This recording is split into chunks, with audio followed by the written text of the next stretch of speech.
ይመስገን። አማን ነው አባቴ? አለን አለን ይመስገን። ስማኝማ እኔ ነው አ እም ከየት ቤተ እምነት ነህ? እም እም እ ምን አልከኝ? ከየት ቤተ እምነት ነህ? እምነትህ ምንድን ነው? ጴንጤ ኦርቶዶክስ? ኦርቶዶክስ ኦርቶዶክስ። ኦርቶዶክስ። ስማኝማማ ኦርቶዶክስ መጽሐፍ ላይ ሳነብ ማለት ነው ሙስሊሞችን እንዴት ናችሁ፣ ሰላም ናችሁ፣ ሰላም ዋላችሁ አትበሉ፣ እንደዛ ካላችሁ እናንተ ራሱ ሙስሊም ናችሁ የሚል አገኘሁኝና እቺን ነገር እንዴት ታያታለህ? እስኪ ምን ማለት ፈልጋ ነው?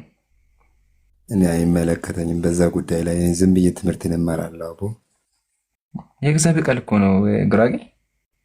የእግዚአብሔር ቃል አይመለከተኝም። ሙስሊሞችን ሰላም አትበሉ ይላል። ምሳሌ ይችን አንብባትማ እንዴ ያትማ የሰው ልጅ አይ አለንገር መጽሐፍ ቅዱስ ልታሳየኝ አልፈልግም፣ እንድከራከርህም አልፈልግም። ሰማኛ እንድከራከርህም አልፈልግም። መጽሐፍ ቅዱስም ደግሞ አይልም ብዬም ልደረቅም አልፈልግም። በዚህ ጋር ምንድነው የምፈልገው? ቁጭ ብዬ ትምህርቴን መማር እፈልጋለሁ። ይመቸናል፣ ችግር የለውም። በቃ አላስጨንቅህም። እሺ ሀቢቢ፣ ግን ዝም ብለህ ጫያትማ እንዴ ምን ትላለች? ክርስቲያን ያልሆነውን እንዴት አደርክ እንዴት ዋልክ አትበሉ። እንዴት አደርክ እንዴት ዋልክ የሚል ቢኖር በስራ ወይም በአምልኮቱ አንድ ሆነ እንዳለ እያለ ይቀጥላል። ስለዚህ አንድ ሰው ሙስሊም ሄዶ ሙስሊም ሰላም ብሎ ከተናገረው እሱ ራሱ ሙስሊም ሆኗል ማለት ነውና ያው እንድታውቁ በሚለው ነው።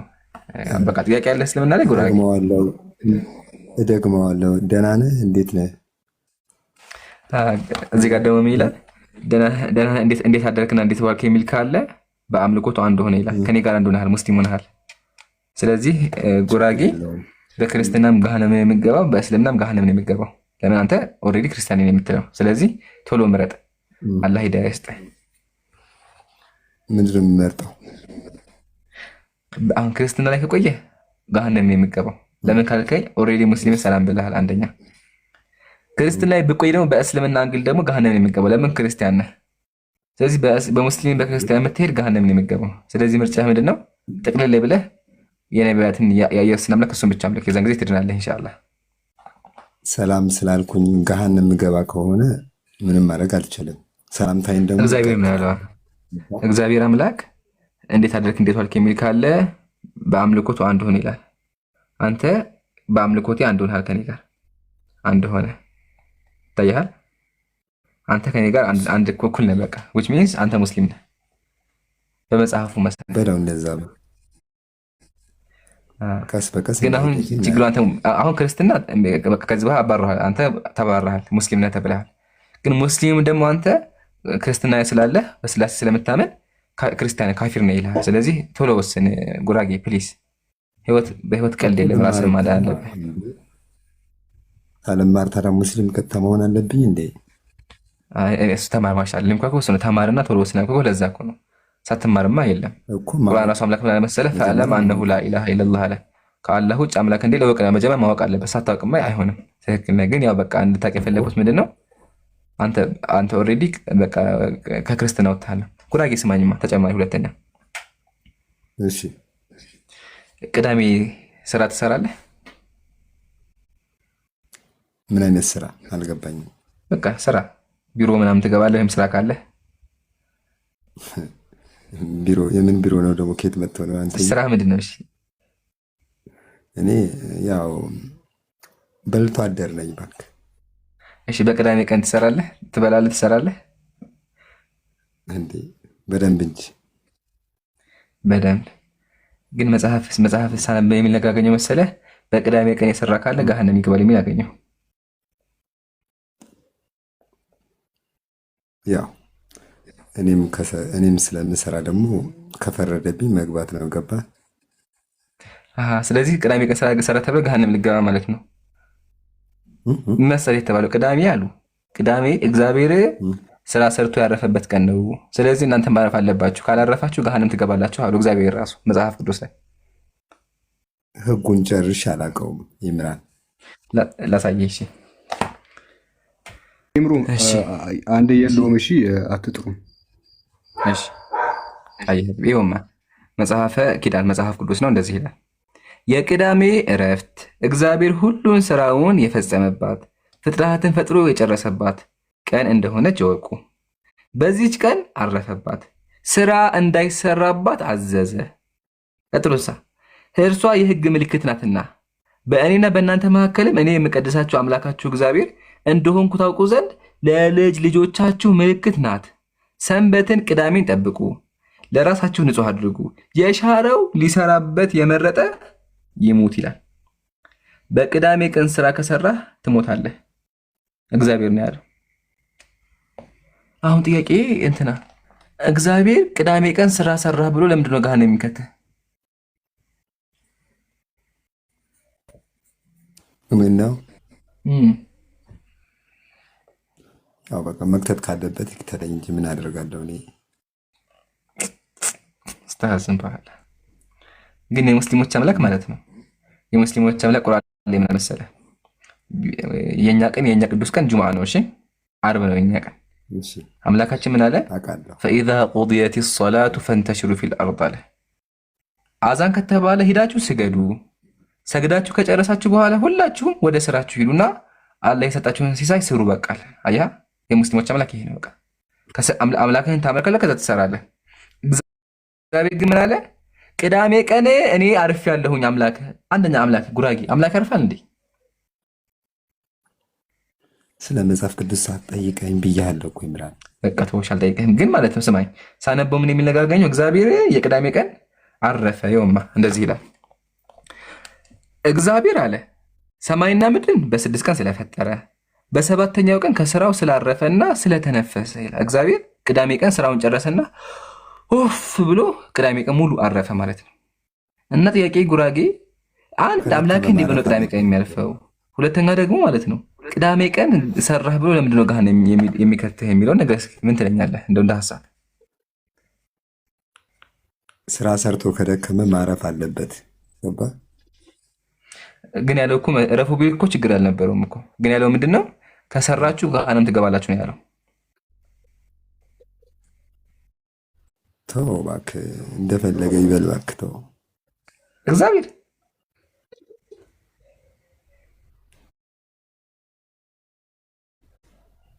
እሺ የፈለገውን ይበል በቃ።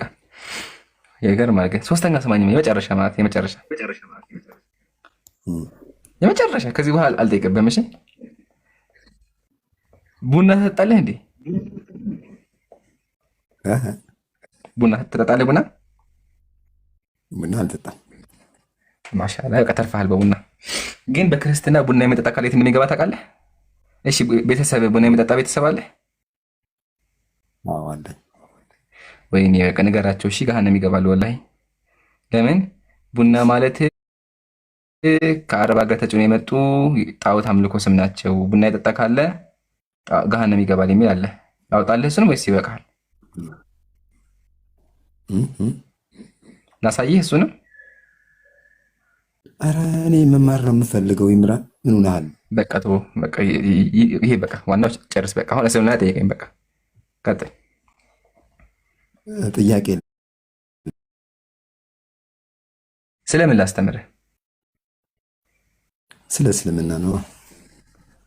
ኦኬ ኢንሻአላህ። በቃ ስለ እስልምና አጠር አድርጌ ሁለት ነገሮች ላስቀምጥልህ። እሺ የእስልምና ሜን ፖይንት በቃ ፒላሩ ምንድነው ካለን ሜን ፒላር ላኢላሃ ኢለላህ ሙሐመዱን ረሱሉላህ የሚል ቃል ነው። ትርጉሙ ምንድነው? ከአንዱ አላህ በስተቀር የሚመለክ አምላክ የለም። ነቢዩ መሐመድም የአላህ ባሪያ እና መልእክተኛ ናቸው ማለት ነው። ስለዚህም ጉራጌ እኔ የምጠራህ ወደ ምንድነው ካልከኝ 3 አምላክ ከማምለክ ወጥተህ አሁን በክርስትና የሚመለኩት እነዚህ ናቸው። አብ፣ ወልድ፣ መንፈስ ቅዱስ ናቸው። አብ፣ ወልድ፣ መንፈስ ቅዱስ 3 አምላክ ያመለከ የለም በመጽሐፍ ቅዱስ።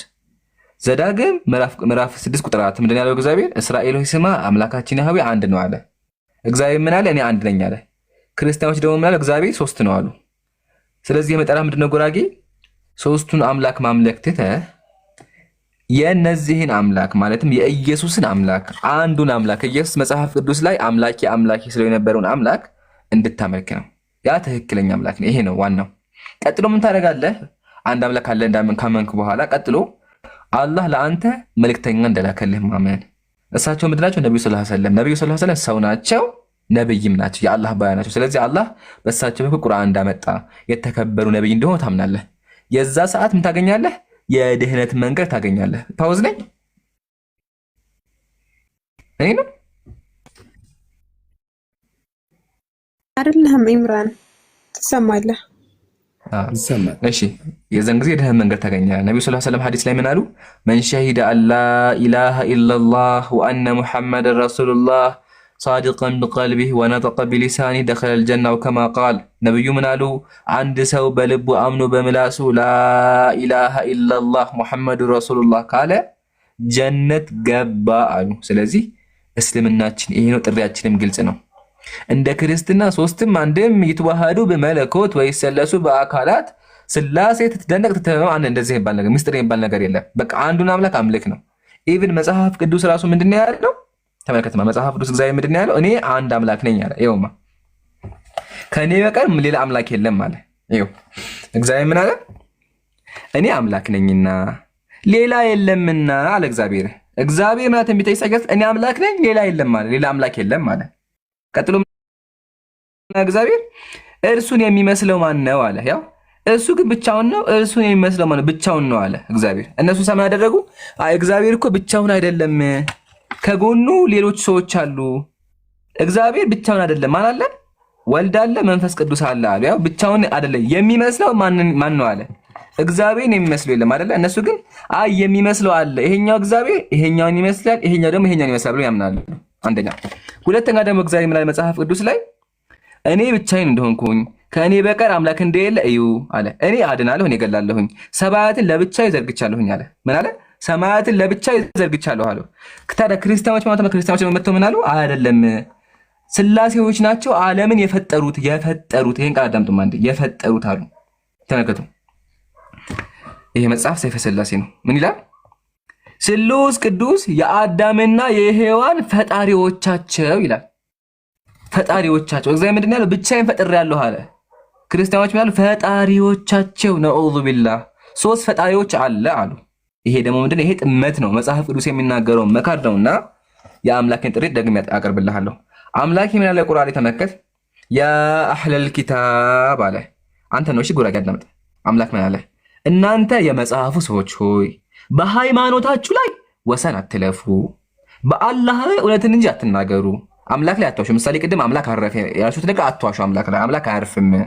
ቀጥሎሳ የመርየም ልጅ አልመሲሳ የአላህ መልእክተኛ ወደ መርየም የጣላት የሁን ቃል ከእርሱ የሆነ መንፈስ ብቻ ነው። በአላህና በመልእክተኞች እመኑ።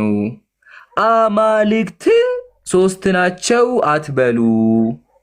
እርሱ አላህ አንድ አምላክ ብቻ ነው። ሶስት አምላክ አለ አትበሉ። ኢንተሁ ኸይረን ለኩም ተከልከሉ አለ። ስለዚህ ጉራጌ ጊዜው ሳረፍድብህ ከሶስት አምላክ አምልኮ ወጥተህ አንዱን አምላክ አምልክ ብዬ ጥሪ ያቀርብልሃለሁ። ያልገባህ ነገር ካለ ጠይቀኝ። አይ ምንም የለኝም። ጥያቄ ሌላ ቀን ጠይቃለሁ።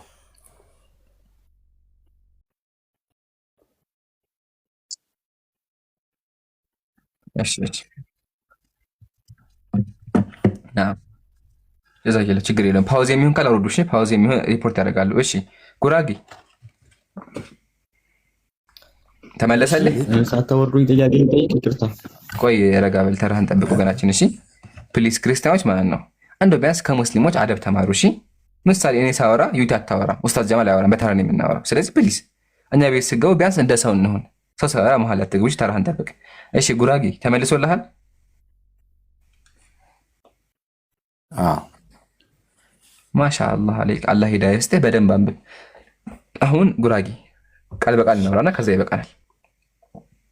ስማኝማ እንደው ዝም ብለህ ስታስበው ሶስት አምላክ ይኖራል?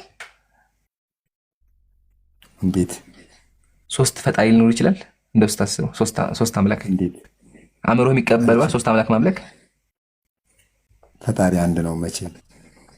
ታዲያ በክርስትና እኮ ሶስት ናቸው እኮ። በቃ ኢምራን ስለሱ አትጠይቀኝ። አይደለማ ጉራጌ ያው እያያቸው ነው፣ ስዕላቸውም አለ። ቀጥሎሳ ስላሴ ይትዋሃዱ በመለኮት ወይሰለሱ በአካላት በአካል ሶስት ናቸው ይላል። እንዲህ ብሎ ሶስት አካል ሊኖር ይችላል ጉራጌ? እሺ እንዴት ነው ቢላህ አለይኩ አንተም አስበውማ 3 አምላክ ኑሮ እንዴት ብለህ ለ3 አምላክ የምትሰግደው እ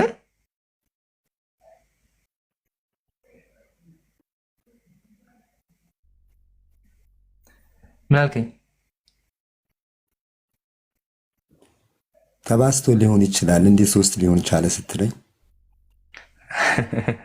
አላህ ሂዳያ ይስጥህ። አላህ ሂዳያ ይስጥህ። ዱዓ ይሄ ነው። አምላክ አይባዛም። እሺ አላህ ሂዳያ ይስጥህ። አላህ ሂዳያ ይስጥህ። ዱዓ እናደርግልሃለን።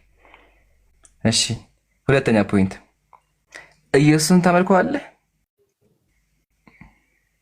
ወይኔ ወረድልኝ ነው እንዴ ኢምራን መማራችን? ላ ላ ላ ላ ላ ተخرج አትወጣና አዳምጠኝ። ኢየሱስን ታመልከዋለህ? እስካሁን ባለሁበት አመልከዋለሁ። እሺ ቆይ አሁን ጉራጌ መጽሐፍ ቅዱስ ምን ያለ መሰለህ ሲነበብ ሉቃስ ወንጌል ላይ እነሆ ትጸንሻለሽ ወንድ ልጅም ትወልጃለሽ ስሙንም አማኑኤል ትይዋለሽ ይላል። ማርያም የወለደች ወንድ ልጅ ነውና እንዴ ወንድ ልጅ ታመልካለህ? ደግሞ የሚገርም ነገር ልንገርህማ ሰማኝ። ያ ወንድ ልጅ ማለት ነው ታውቃለህ ሊሞት ነበር ሊፈጠፈጥ ነበር ሊሞት ነበር። ሰራተኛይቱ ልገለው ነበር። ላሳይክማ ዝም ብለህ ይኸው ይሄ የኦርቶዶክስ ተዋሕዶ ቤተክርስቲያን የማህበረ ቅዱሳን ገጽ ነው። መጽሐፍን ከፈልግ አውጣልሃለሁ። እንደዚህ ይላል። ኮቲባ የተባለች የእመቤቲቱ ገረድ ይህ ጀውጃዋ ሽማግሌ ደፍሮ እመቤቴን እንዲህ ይመልስላታልን ብላ ዮሴፍን በጥፊ መታ ሕፃኑን ነጥቃ ጣለችው ይላል። ኢየሱስን አምላክን ጂሰስ ክራይስት የሚያደርግች ድንጋይ ላይ ፈጠፈጠችው። ሕፃኑም እሪ ብሎ አለቀሰ። ይኸው ሕፃኑም እሪ ብሎ አለቀሰ። ሲያለቅስ እመቤታችን እርሱን ተከትላ አለቀሰች ይላል። አምላክ እንዴት ብሎ በሰራተኛ ይፈጠፈጣል? ቀጥሎ ደግሞ እንዴት ብሎ አምላክ ያለቅሳል? ጉራጌ የሚያለቅስ አምላክ አለ? አሁን አስበውማ ግን ድንጋይ ላይ ጥላው ቢሆን ሙቶ ነበር። በቃ የለም አምላክ።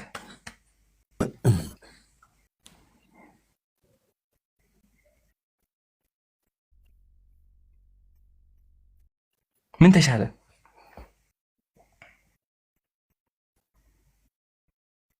ተሻለ መማር ነዋ። በቃ ተማር። ይበቃል ወይስ ልጨምርልህ አንድ?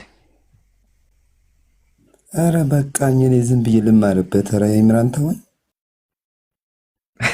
ላላ አይደለም ሀቢብ ከተገናኘ አይቀር ማለት ብዙ ነገሮች እንድታቅ ነው ብዬ ነው። እሺ አሁን ኢንሻአላህ ይሄ ነገር በደንብ ከሰማህ እንቅልፍ በደንብ ትመረምራለህ ከዚህ በኋላ። በግድ አይሆንማ።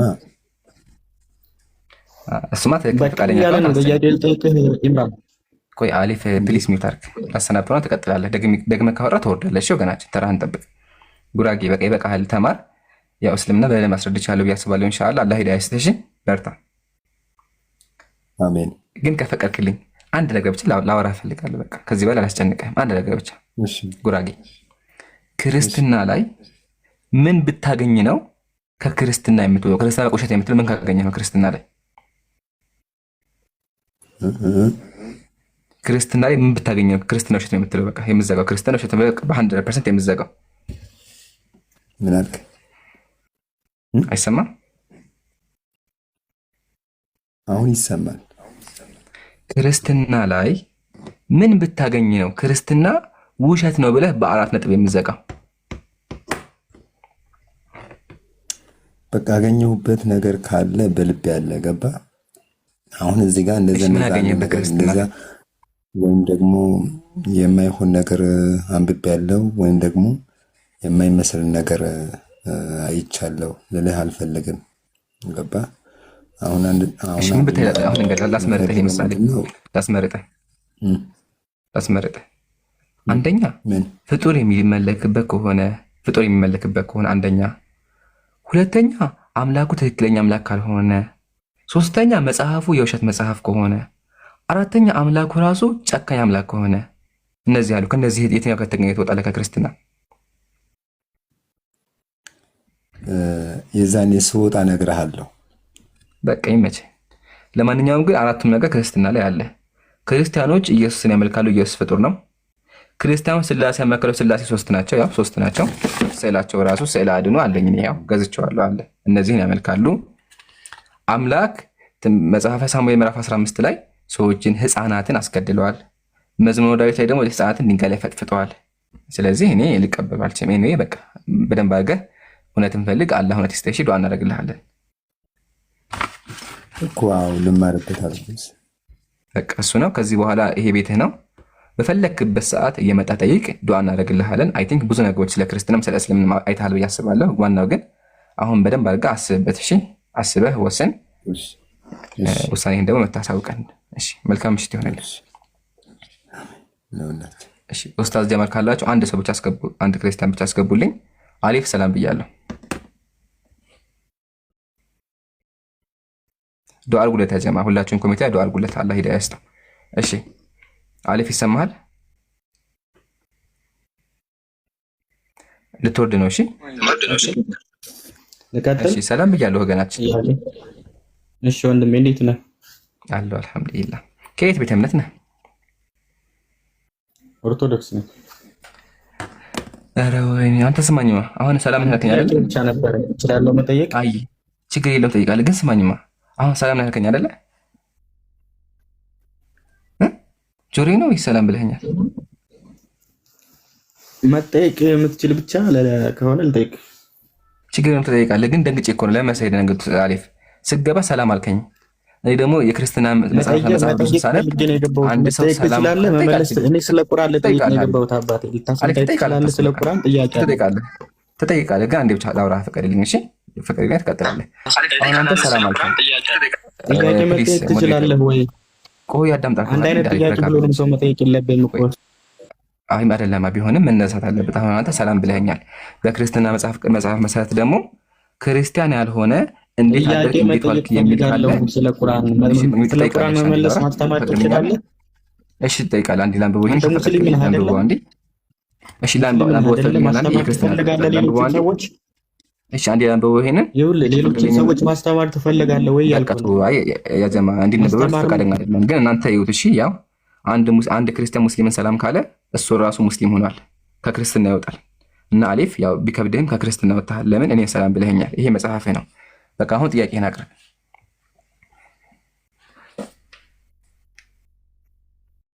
ታብታብ ማድረግ አትርሱ። እና ደግሞ ያ ጀማዓተል ኸይር ሮብ ከምሽቱ 3 ሰዓት ላይ ከዚያ ዲያቆን ጋር የውይይት ጥሪ አቅርበናል። ሁላችሁም እንዳቀሩ ጥያቄህን አቅርብ።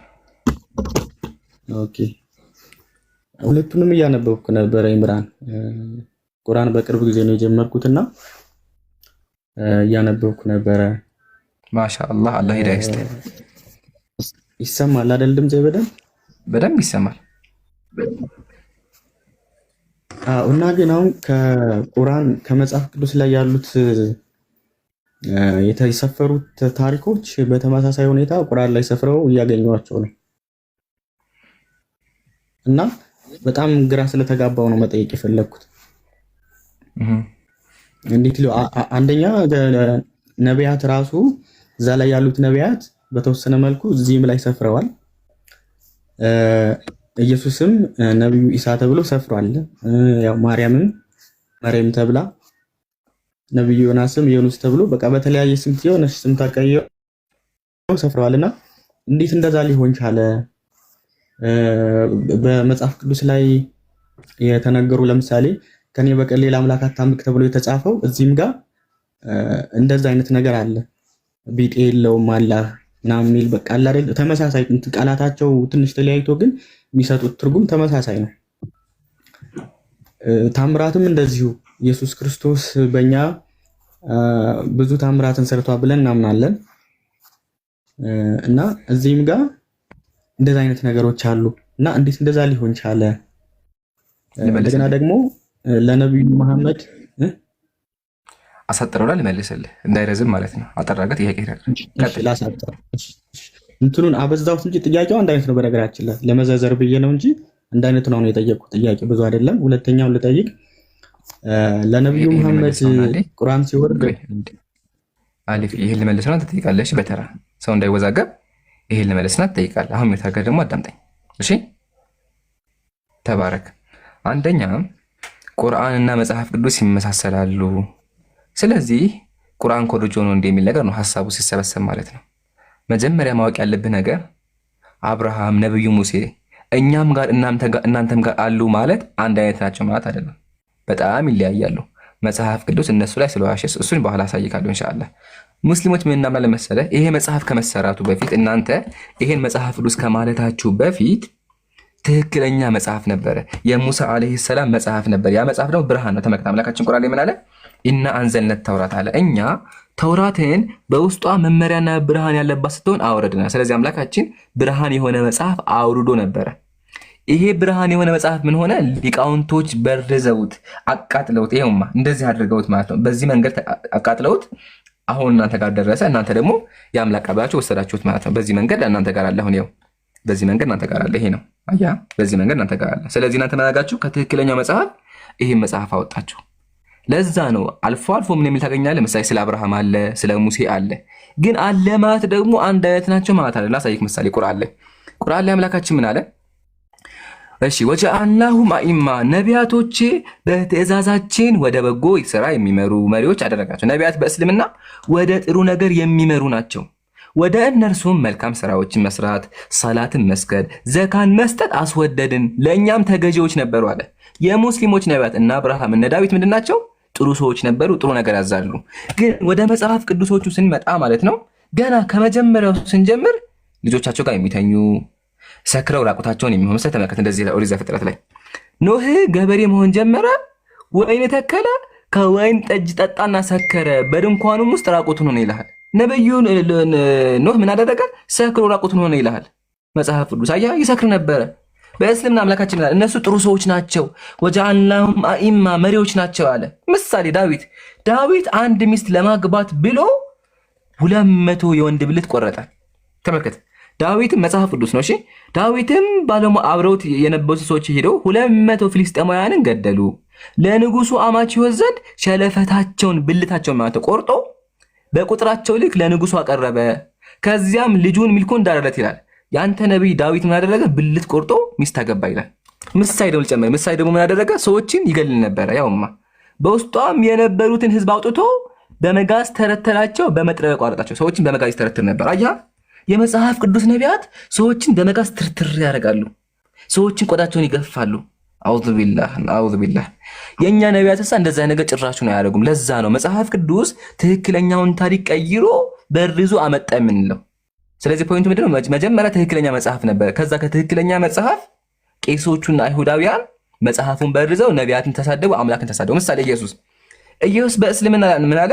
ኢኒ አብዱላህ እኔ የአላህ ባሪያ ነኝ፣ መጽሐፍን ሰጥቶኛል፣ ነብይም አድርጎኛል አለ። በእስልምና ኢሳ ባለሟል ነው። ወጂሃን ፊ ዱንያ በዱንያም በአኺራም የተከበረ ነብይ ነው በእስልምና። ግን በክርስትና ስንመጣ ይገርምሃል፣ ኢየሱስ አስካሪ መጠጥ ይጠጣ ነበር በክርስትና አስተምሮ። ተመልከት ምሳሌ የሉቃስ ወንጌል እንደዚህ የሉቃስ ወንጌል ምዕራፍ 7 ላይ መጥምቁ ዮሐንስ እንጀራ ሳይበላ የወይን ጠጅ ሳይጠጣ መጥቷል። የሰው ልጅ ግን እየበላና እየጠጣ መጥቷል። እነሆ በላተኛና የወይን ጠጅ ጠጪ አላችሁት ይላል። ኢየሱስ ምን ያደርግ ነበረ? የወይን ጠጅ ይጠጣ ነበረ ኢየሱስ። ተመልከት የወይን ጠጅ እንደሆነ ተመልከተው። ቀጥሎ የሚለው እዛ ጋር ያው that eating bread አለ፣ ዳቦ እየበላ and drinking wine አስካሪ መጠጥ እየጠጣ አለ። ስለዚህ በእናንተ እንኳን ኢየሱስ አስካሪ መጠጥ ይጠጣ፣ በእስልምና ግን እንደዚህ ይባል ነገር ጭራሽ ነው የለም። ኢቭን ኢየሱስ የመጀመሪያ ተአምሩ ምንድን ነበረ?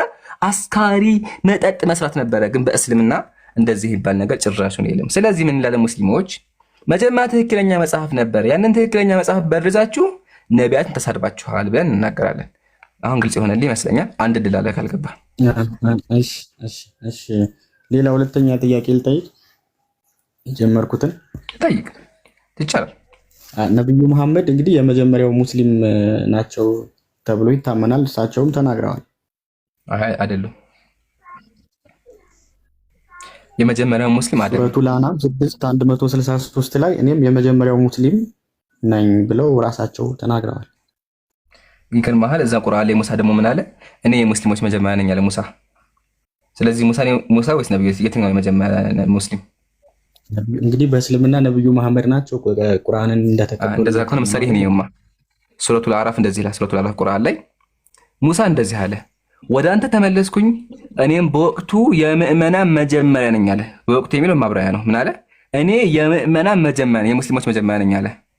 ስለዚህ ሙሳ ወይስ ነብዩ የትኛው የመጀመሪያ ነብይ ሙስሊም? በወቅቱ ይላል እሱ ጋር የለም። አረበኛው ላይ ይሄ ማብራሪያ ነው። እሺ እንዲገባህ ነው። በቅንፍ ያስገቡት የለም። አረበኛ ወአና አወሉ ሙስሊሚን የሚለው ሙእሚኔ። እሺ ማለት እኔ አሁን የተመሳሰለብኝ ነገር አለ ማለት ቁርአንና መጽሐፍ ቅዱስ አንድ ነው ለማለት ፈልጌ አይደለም። አንተ ያልተረዳኸው ነገር በተወሰነ መልኩ እችል መልስና ትቀጥላለህ። እችል መልስልህ። እሺ አንዴ አንተ ያመጣኸው አንቀጽ ይሄን ነው። እሺ አክቹዋሊ እንዲገባህ ብዬ ነው ያመጣኸው አንቀጽ ይሄን ነው። ምን ይላል? ጌታዬ ወደ ቀጥተኛ መንገድ፣ ትክክለኛ ሃይማኖት፣ ወደ እውነት አዘንባይ ሲሆን የአብርሃምን መንገድ መራኝ። ስግደቴ፣ መገዛቴ፣ ህይወቴ፣ ሞቴ ለአላህ ነው፣ ለእርሱ ተጋሪ የለውም። በዚህም ታዘዝኩኝ፣ እኔም የሙስሊሞች መጀመሪያ ነኝ ይላል። የሙስሊሞች መጀመሪያ ነብዩ የሙስሊሞች መጀመሪያ አይደሉም። ለምን ከዛው ራሱ መልስ ተመልከት። የአብርሃም መንገድ መራኝ ይላል። ነብዩ የአብርሃምን መንገድ ነው የሚከተሉት እንጂ አዲስ መንገድ አላመጡም። የአብርሃም መንገድ ምንድነው? የአብርሃም መንገድ ላሳይክ ምን እንደሆነ። የአብርሃም መንገድ መንገዱ ምንድነው?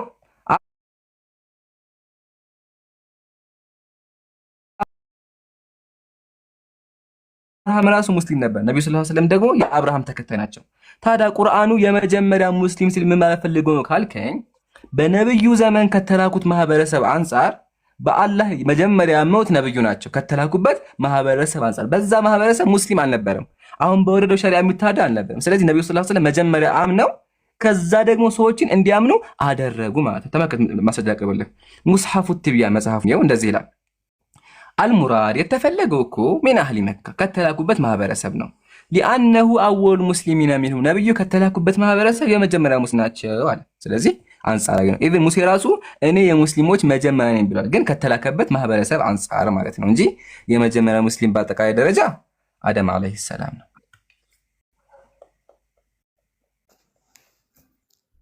እሺ ማን ነው ታዲያ የመጀመሪያ ሙስሊም? አደም አለይሂ ሰላም።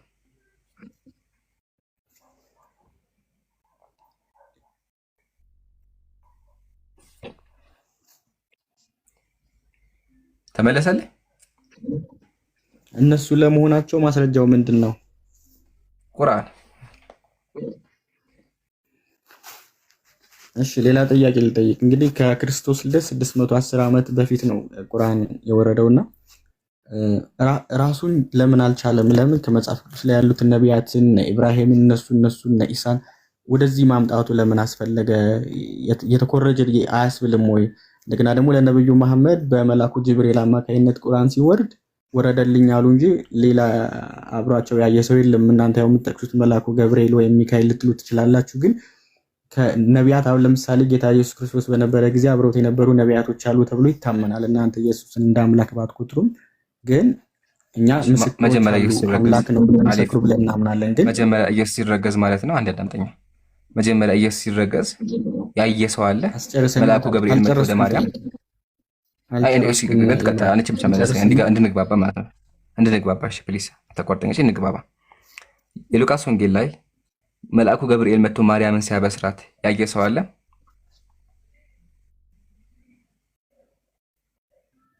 ያየ ሰው ሳይሆን እዛው ጸነሰቻ ታዲያ። ስለዚህ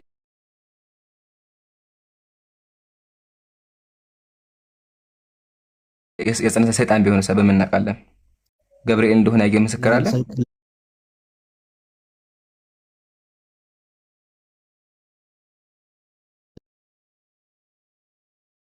አይ ባንተ ማለት ነው ይገባል። ኢየሱስን ኢሳ ብለህ ነው እንደ ነብይ የምትቀበለው እንጂ ባንተ መጽሐፍ ላይ ጥያቄ ነው አይደለም። አይ እንዲገባህ ነው። በዛው ግዴታ ምስክር መኖር የለበትም የሚለው እንዲገባህ ነው። አሁን በቃ ጥያቄህን አቅርበህ የሚወት አድርግ። ቀጥል። እና ከ610 ዓመት በኋላ ነው ከክርስቶስ ልደት ቁርአን ወረደ የተባለውና ወይ ሌላ ነብይም የለም ሲወርድ ወይ እነሱ መጻፍና መንበብ አይችሉም። ሲጀመር እንዴት አላህስ እንዴት አልገለጠላቸውም? እንደገና ደግሞ 23 ዓመት አጠቃላይ እንዴት ሊወርድ ቻለ? አሁን የጠቀስከው ጥቅስ መልአኩ ገብርኤል እንግዲህ ድንግል ማርያምን አብስሯታል ብለሃል። ልክ እዛው ሲያበስራት እዛው ነው የጸነሰችው። ግን ቁርአን ግን ሲወርድ አጠቃላይ 23 ዓመታትን ፈጅቷልና እንዴት 23 ዓመታትን ሊፈጅ ቻለ? የአላህ በመንፈስ ቅዱስ መርቶት ከሆነ ያ ነገር የሚጻፈው እንዴት በአንድ ደቂቃ፣ በአንድ ሴኮንድ፣ በአንድ ቀን ሊያደርገው አልቻለም? እንደገና ነብዩንስ እንዴትስ መጻፍና ማንበብ እንዲችሉ መንፈስ ቅዱስ አልሞላባቸውም የሚል ጥያቄ አለ። አይ እናመሰግናለን። ከመጨረሻው ጥያቄ ልጀምርና ቁርአን ለምንድን ነው በ23 ዓመት የወረደው ላልከው ጥሩ ጥያቄ ነው። ግን ያላሰብከው ያላወቅከው ነገር አለ። መጽሐፍ ቅዱስ ተሟልቶ የተጻፈው ከ3000 ዓመት በላይ ወስዶ ነው። ትሰማኛለህ? 20 ዓመት አይደለም 100 ዓመት አይደለም 200 አይደለም 1000 አይደለም 3000 ዓመት ከዛ በላይ ፈጅቶ ነው የተጻፈው። ስለዚህ አንተም እቺ ነገር አስብባት። በኋላ ወደ ቁርአን ልመለስልህ። መጀመሪያ ቁርአን በጥቅል ደረጃ ወርዷል። አምላካችን ቁርአን ላይ ሱረቱል ቀድር ላይ ምን አለ? ኢና አንዘልናሁ ፊ ለይለቱል ቀድር፣ ቁርአንን በለይለቱል ቀድር አወረድ ነው አለ። ቁርአን ሙሉ ለሙሉ ወደ ሰማኡ ዱንያ ወርዷል። ነገር ግን ወደ ምድር ሲመጣ ማለትም ወደ ነብዩ ሰለላሁ ዐለይሂ ወሰለም ሲመጣ እንደ አስፈላጊነቱ ነበር የሚወርደው። በአንዴ ከወረደ ድማ ለውጥ አይኖርም። ለምን? ሰዎቹ ጣዖት አምላኪያን ናቸው። ስለዚህ አምላካችን ነብዩ ልኮ ዘሎ ስለ ጀነት ስለ ጀሃነም አልነገራቸው። መጀመሪያ ምን ነገራቸው? መጀመሪያ ነገራቸው ምንድነው? አላህን ፍሩ፣ ጣዖታትን ካዱ የሚል ነገር አስተማራቸው። ይሄን ከተማሩ በኋላ ቀጥሎ ማደረገ ከይሄን ካደረጉ ጀነት እንደሚገቡ ነገራቸው። ከዛ ህግ መጣ። ስቴፕ ባይ ስቴፕ ነው። ዘሎ በአንዴ አይሆንም። በአንዴ ከወረደማ ሰዎችም ይከብዳቸዋል። ምንም የማያቀን ሰው መጣ ሙስሊም ሁን ከዛ ጀነት ትገባለህ፣ ገሃነም ብትለው አይገባም። ህግ ስገድ ብትለው አይገባም። ኢቭን ስግደት ራሱ የመጣው ስቴፕ ባይ ስቴፕ ነው። ለዛ ነው አይሻ ረዲየላሁ ዐንሃ ማለት በሐዲስ ላይ ለው ካነ አወሉ ማ ነዘል ላ ተሽረቡል ኸምር ለቃለ الناس ላ ነደውል ኸምር አበዳ። ለመጀመሪያ ጊዜ ቁርአን ሲወርድ አለች አይሻ ረዲየላሁ ዐንሃ አትስከሩ የሚል ሆኖ ቢሆን ኖሮ ሰዎች መቼም አንተውም ይው ነበረ። ስቴፕ ባይ ስቴፕ ነው የወረደው። መጀመሪያ አምላካችን መጠጥ መጥፎ ነገር እንደሆነ ነገራቸው። ቀጥሎ ደግሞ አቁሙ አላቸው። አያ ስቴፕ የሚባል ነገር። ስለዚህ ምክንያቱ ይሄ ነው። ግን ቁርአን ሙሉ ለሙሉ ወደ ሰማኡ ዱንያ ወርዷል። ሁለተኛ ምስክር አለ እንዴ ላልከው፣ በጣም ብዙ ምስክሮች ሰሃቦች አይተዋል። ብዙ ምስክሮች አሉ። ግን ምስክር ግዴታ ከሆነ በክርስትና ኢየሱስ ወደ ሰማይ ሳያርግ ያየው የለም፣ ሲነሳ ያየው የለም፣ ማርያም ስታረግዝ ራሱ ያያት የለም ጭራሽ ነው። ስለዚህ ይሄ በሙሉ ሸተማ ማለት አይባልም። ዋናው ግን ጅብሪል አለይሂ ሰላም ራሱ ምን አለ? ያ ሙሐመድ አንተ ሙሐመድ ሆይ አለ አንተ ረሱሉላህ አንተ የአላህ መልእክተኛ ነህ። ወአና ጅብሪል እኔ ጅብሪል ነኝ አለ። ስለዚህ ጅብሪል አለይሂ ሰላም ራሱ መልአኩ ገብርኤል እኔ ጅብሪል ነኝ ተናግሯል። አንደኛ። ሁለተኛ ሱሐቦችም አይተዋል። ሱሐቦች እንዳዩ ማስረጃ ካልከኝ አቀርብልሃለሁ። ምሳሌ ተመልከት። ሰሒሁ ሙስሊም ሐዲስ ቁጥር 8 ላይ ቃለ በይነና ነሕኑ ጁሉስ እንደ ረሱሊላህ አሉ። ነብዩ ጋር ተቀምጠን ሳለ አሉ ሱሐቦች የሆነ ሰው ወደኛ መጣ። በጣም ያምራል፣ ልብሱ ነጭ ነው። ከዛ ወላ ዩራ አለይሂ አሰሩ ሰፈር የድካም መንገድ አይታይበትም። በቃ የሆነ ምንም አልደከመም፣ መንገድ አልተጓዘም ማለት ነው። በጣም ያምራል፣ ነጭ ነው በቃ።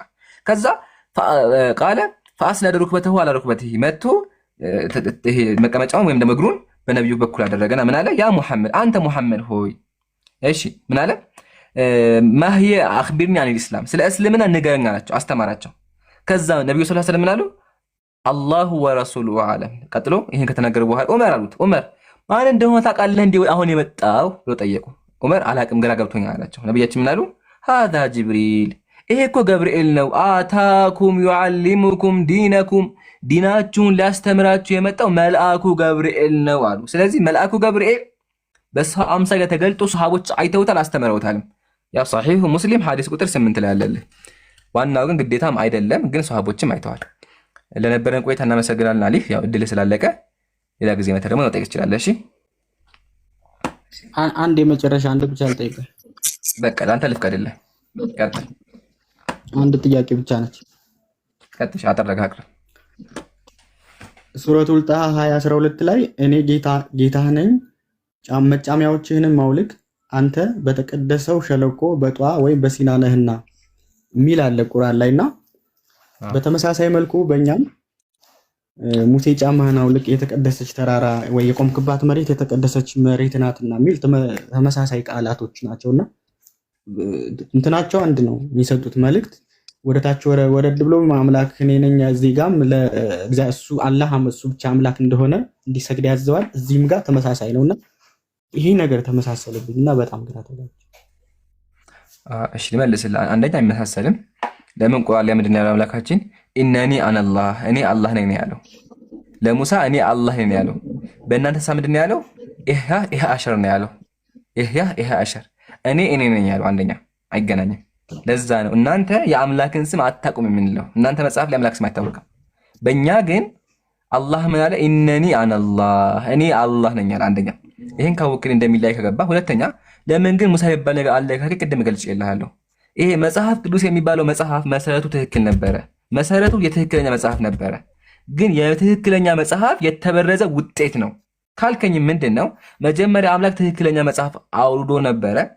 ያን መጽሐፍ ደግሞ አይሁዳውያን ቀየሩት፣ በረዙ። እንደዚህ ብቻ ተታጉት። እንደዚህ ተበላ፣ በምስጥ በላው። እንደዚህ ምስጥ እንደዚህ በላው።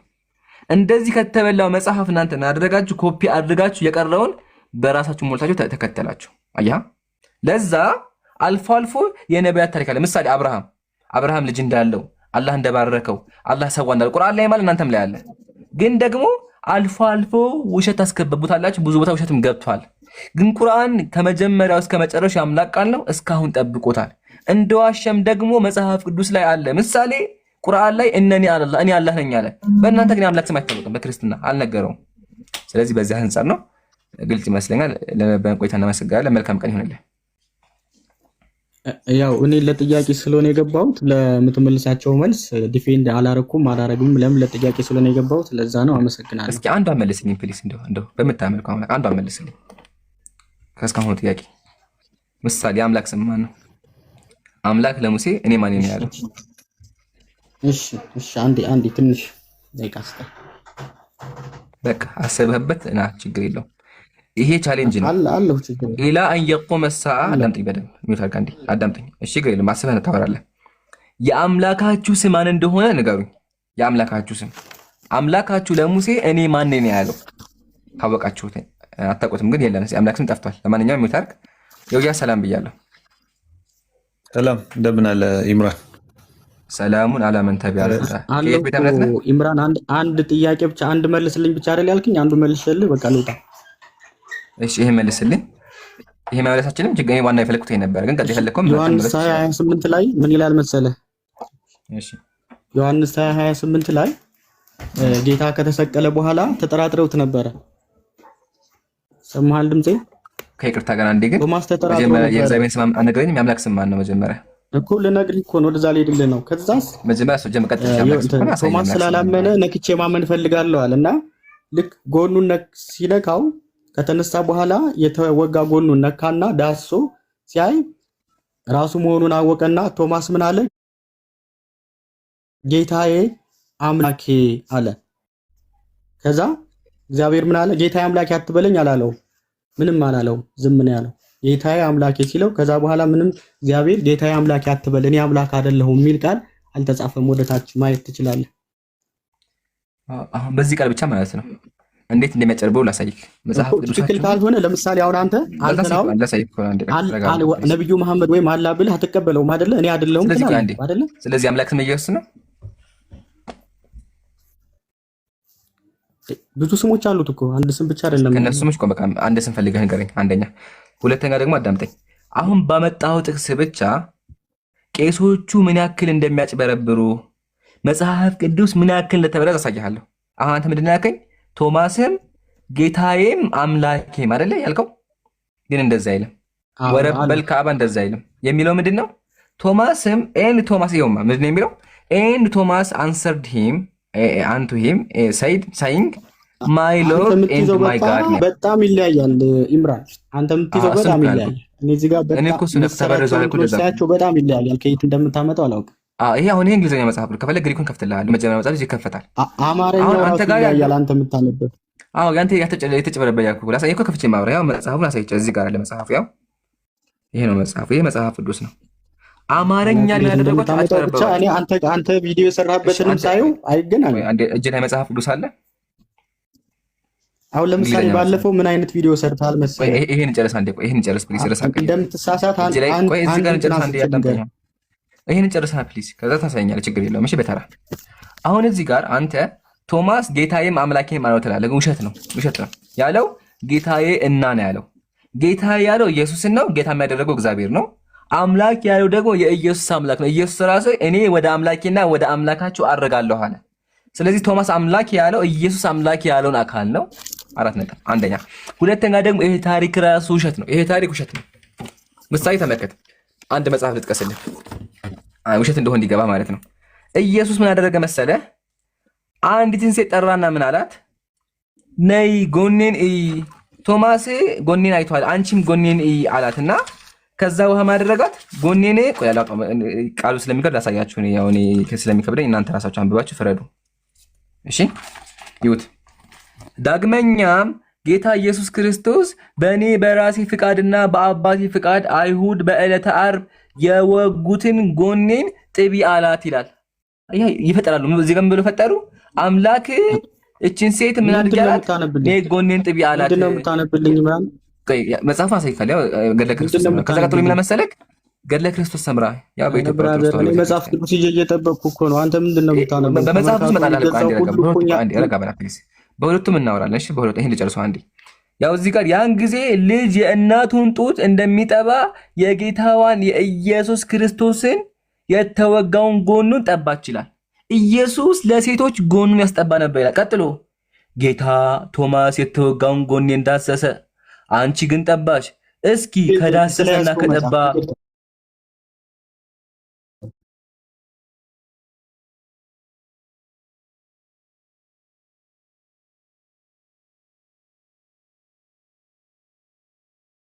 መጽሐፍ ጥያቄ እየጠየቅኩ ነው። የረጋ በልህ ትጠይቀኛለህ። ለጨረሳ መጀመሪያ አሊፍ ምን ሆነህ ነው? አዳምጣ እንዴ። ስለዚህ አምላክ ራሱ በዚህ መጽሐፍ ጎኑን ያስጠባ ነበር ይላል። ኢቨን መጽሐፍ ቅዱስ ላይ ራሱ ቶማስ ነካ የሚለው ታሪክ ፈጠራ ነው፣ ጸሐፊው አይታወቅም። መጽሐፍ ቅዱስ ላይ ራሱ ቶማስን ጠርቶ እጅህን አስገባብኝ አለው የሚለው የለም፣ ፈጠራ ነው፣ ጸሐፊው አይታወቅም። አሁን አንድ ጥያቄ ልጠይቅህ። ይሄ ታሪክን የጻፈልህ ማን ነው? ቶማስ ጣቱን አስገባበት የሚለው ታሪክ ማን ነው የጻፈው?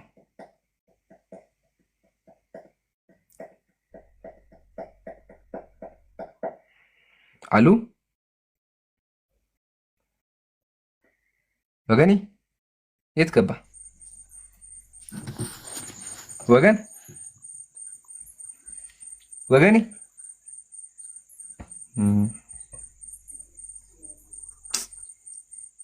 የለም። ይሄን ያልኳችሁ በቃ ይሄን ያልኳችሁ በቃ ከስሩን አዳምጥ እና ታሪኩ ፈጣን እንደሆነ አይታችኋል። እሺ ዮዮ አላም ብያለሁ። ኢምራን እንዴት ነህ? አልሐምዱሊላህ ወገኔ፣ ሰላም ብያለሁ። ከየት ቤተ እምነት? ክርስቲያን ነኝ። ጴንጤ ኦርቶዶክስ? ኦርቶዶክስ ነኝ። ኦርቶዶክስ ነህ? እሺ ልጠይቅህ ትጠይቃለህ? አይ ልጠይቅህና ዝም ብለህ አብራራልኝ። ኖርማሊ እንትን ሳይሆን ቀለል ያለ ጥያቄ ነው፣ ግን የሆነ ማብራሪያ ፈልጌ ነው። አይ ቀጥል፣ ይቻላል። ምን መሰለህ ኢምራን፣ አንድ የኡስታዝ በሰሞኑ እናንተ ማይተው ሊሆን ይችላል ቲክቶክ ላይ አላህን በህልሜ ያየሁት ብሎ ሲያወራ ሰምቼዋለሁ። እና በዚህ ሁኔታውን ይሄ ኡስታዝ ነብይ ነው ማለት እንችላለን? ኦር እሱ አባባሉ ደግሞ ልክ ካልሆነ ሌላ ኡስታዞች አይ አላህ በህልም አይታይም ብለው ለኡስታዙ መልስ አልሰጡትም እና ያ ማለት የኡስታዙን ንግግር ተቀብለውታል ማለት ነው። እና ለዚህ ኡስታዝ ደግሞ በህልም እውነት ከታያቸው ይሄ ኡስታዝ ነብይ ነው፣ የዚህ ዘመን ነብይ ነው ብለን መቀበል እንችላለን ወይ የሚለውን ነገር እንድትመልስልኝ ነበር። እና የመጀመሪያ ጥያቄ እሱን ማለት ማንም ማብራሪያ አልተሰጣቸውም። ልክ ናቸውም አይደሉም አልተባለም። እና ከምን አንጻር ይሄ ይታያል? አላህ በህልም ይታያል ወይ? ምክንያቱም አናግሮኛልም ብለዋል። እና ነብዩ መሐመድን እንኳን አላናገሩት፣ አላህ በጅብሪል በኩል ነበር ሲያናገራቸው የነበረው። እና ለዚህ ኡስታዝ በዚህ ልክ የታያቸው ከምን አንጻር ነው? የመጀመሪያ ጥያቄ ነው። ሁለተኛ ጥያቄ መጠየቅ ትችላለሁ። ሁለተኛ ጥያቄ ደግሞ አንዳንድ መምህራን ይሄ ለመልስ ማለት እንዳይዳረም ማለት ነው። በመጀመሪያ ላረመህ ምንድን ነው ያልከው? አላህ ነብዩን አላናገራቸውም ብለሃል። ይሄ ፍጹም ስህተት ነው። ቁርአን ላይ ራሱ አምላካችን ምን አለ?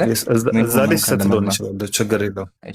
ላረመህ አድሚት አድርገህ አዳምጠኛ ፕሊስ። እንዴት ነው እንጂ ሚውት አድርገህ ምን ነካ? እሺ አላህ አናግሯቸዋል፣ ብዙ ማስረጃዎች አሉ። ይሄን ካየን ቀጥሎ አምላክ ይታያል ያልከው አምላክ አይታይም። ቁርአን ላይ አምላካችን ምን አለ? አይኖች አያገኙትም አያዩትም።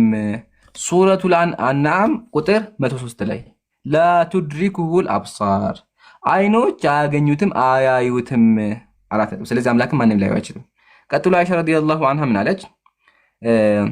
መን ሐደሰ ከአነ ሙሐመድ ቀድ ረአ ረበ ፈቀድ ከዘብ፣ ነብዩ መሐመድ እንኳን ቢሆኑ አላህን አይቷል የሚል ካለ ዋሽቷል አለች።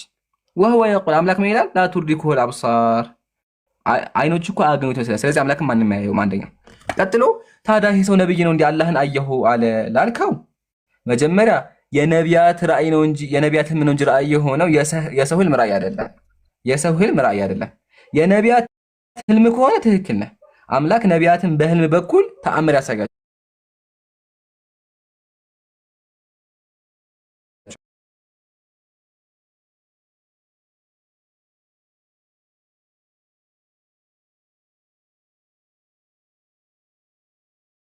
አምላካችን አለ ሙሐመድ ከስለ ነብይ ከሆነ በኋላ ወኻተመ ነብይ ነብዩ ሙሐመድ የነቢያት መጨረሻ ናቸው አለ። ስለዚህ ከነብዩ በኋላ የሚነሳ ነብይ የለም። 4 ነጥብ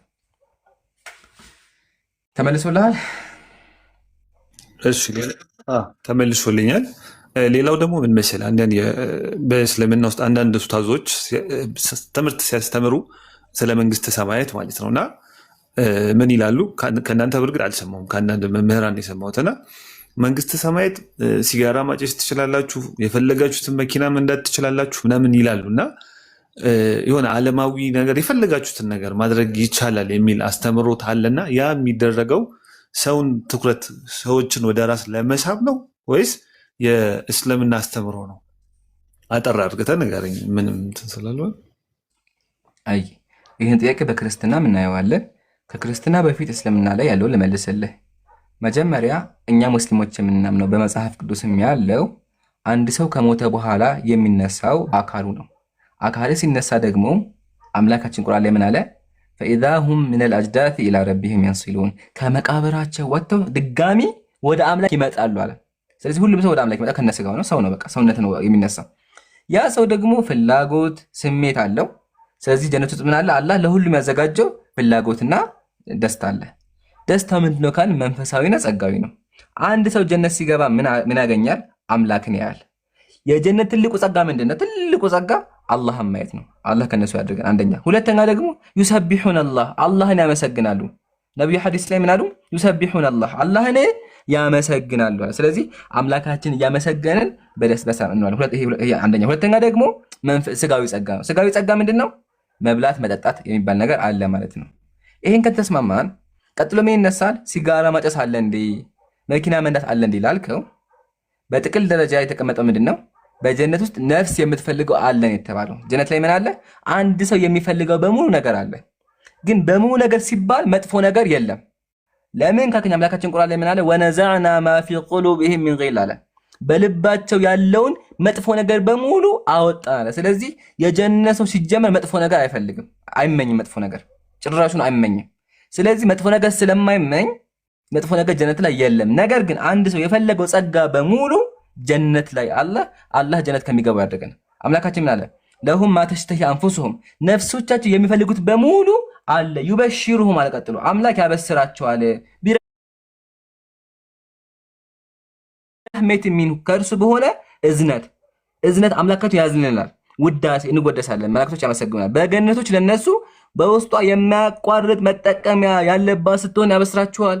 በውስጧም ለዘላለም ዘውታሪዎች ሆናቸው ይላል። ስለዚህ ጀነት ላይ ሁሉም ጸጋ አለ፣ መጥፎ ነገር ግን የለም።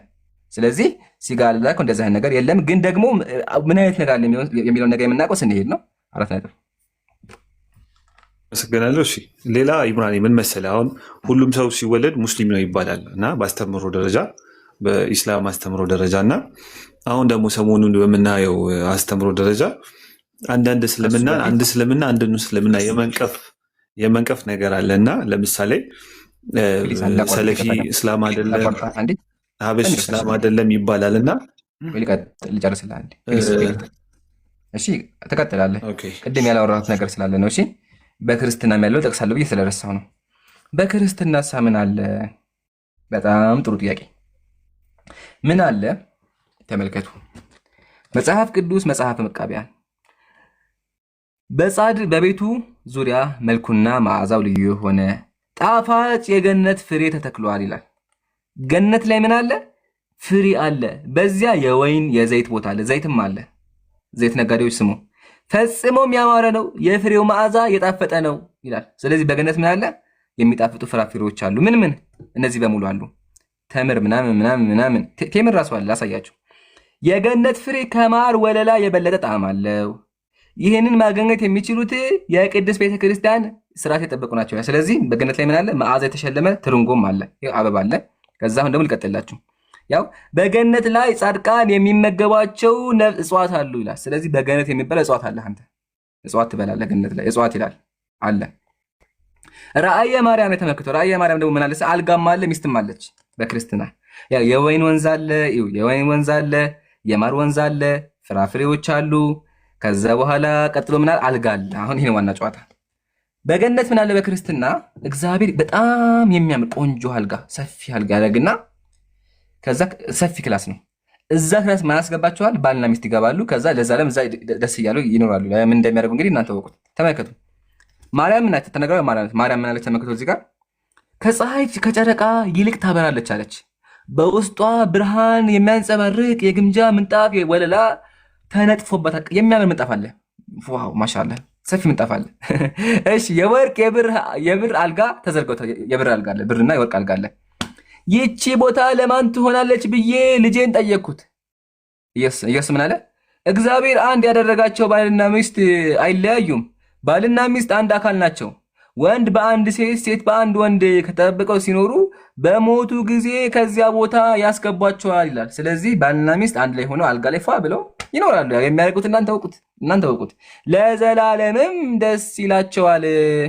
ለዘላለም በሙሉ አልጋው ተኝተው የፈለጉት እያደረጉ ይኖራሉ። ይሄ በክርስትና ያለ ነው። ክርስቲያኖች ይክዱታል። እሺ ልጅ ወርዷል። ከባድ ነው። ሰላም ብያለሁ።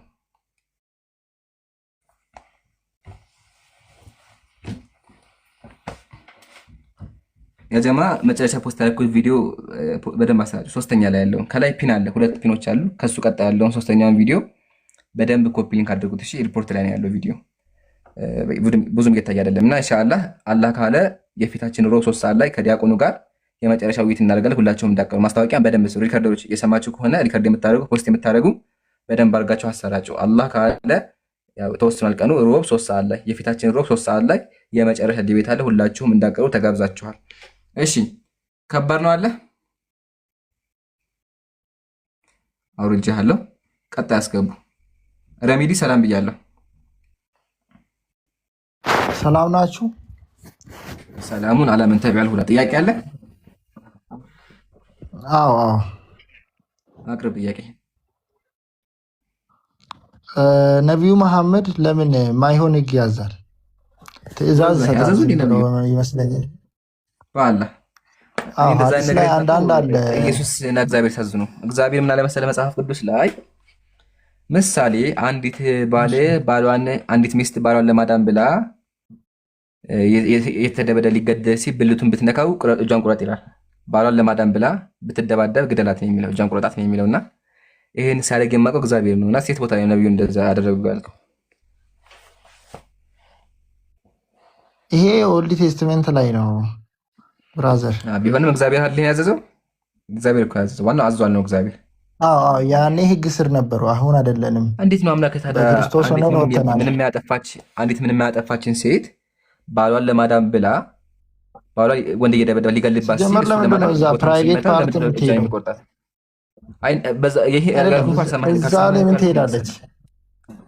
ያልኩህን አልሰማኸኝም? ያልኩህ ምንድን ነው? እግዚአብሔር ነው ፍትሃዊ ያልሆነ ህግ ስትሰጥ የማውቀው እኔ። አንተ ነብዩ ሰጥተዋል ስላልክ ማስረጃ አቅርብልኝ ያልኩህ እኮ። እሺ ለምሳሌ ነብዩ በግራ እጃችሁ አትብሉ ይላል። ሰይጣን በግራ እጅ ይበላል። ቆይ የትኛው ሰይጣን ነው በግራ እጅ የሚበላው? ጂኖች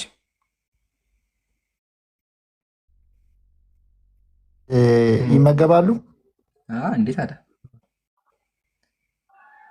ሰይጣን አይደሉ? ሰይጣን እንዴት ይመገባል? ስፒሪት አይደል እንዴ? ሰይጣን ማለት ሜታ ግላስ ሰዳ እኔ እኮ እንደ የተሻለ መጣ ብዬ እኮ ነው አሁን። ስለዚህ ቆይ በግራ እጃችሁ ብሎ ነው ካልገባኝ ነገር በግራ እጄ ልብላ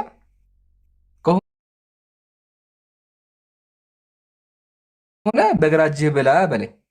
ግን በክርስትና ማስተምሮ በግራ እጅ አይበላም። ይሄን አታውቅም አንተ። አልተማርክም፣ አላስተማሩህም፣ ሸውደውሃል፣ አልተማርክም። መመሰላሽ እንደዛ ብለዋል። እሺ አወጣልህ ካለው ችግር በቀኝ እጅ እንደማይበላ ሳይካለሁ በግራ እጅ በግራ እጅ እንደማይበላ። ዋናው እኛ ሙስሊሞች አደብ አለን። እሺ አደብና ስነ ስርዓት አለን። እስልምናችን ሙሉ መመሪያ ነው፣ ሙሉ ህጎች አሉ። ስለዚህ አንድ ሰው ሲበላ መብላት ያለበት በቀኝ እጁ ነው። በግራ እጁ ደግሞ ሌሎች ነገሮች ሲሰራ በግራ እጁ ነው የሚያደርገው። ሁሉም ነገር መመሪያና ህግ አለው፣ አደብ አለ በእስልምናችን። ይህን ካስክልኝ ግን በቀኝም በላው በግራም በላው ክርስትና ትክክል ነው ማለት ነው። እስልምና በግራ እጃችሁ እንዳበሉ ስላለ በተዘዋዋሪ ክርስትና ትክክል ነው ማለት ነው። ምን ያገናኘዋል? እኔ እዚህ ጋር እያወራሁ ያለሁት አምላክህ ሶስት አምላክ ነው፣ አምላክህ ፍጡር ነው፣ አምላክህ የማይሆን ህግ ያዛል እያልኩ አንተ በምን አእምሮህ ነው በቀኝ እጅ ብሎ አለ የምትለው? አንደኛ። ሁለተኛ ደግሞ ልጨርሳ አታቆርጠኝ፣ ልጨርስልህ። ሰይጣን ባህሪ ነው። እሺ ሸይጣን የሚባል ፍጥረት የለም። ሸይጣን የሰው ባህሪ ነው ወይም ደግሞ ተግባር ነው። አንድ ሰው ሲገድል ገዳይ ይባላል። ገዳይ ሆኖ አይፈጠርም። እንዲሁም አንድ ጂን መጥፎ ነገር ሲሰራ ሸይጣን ይባላል።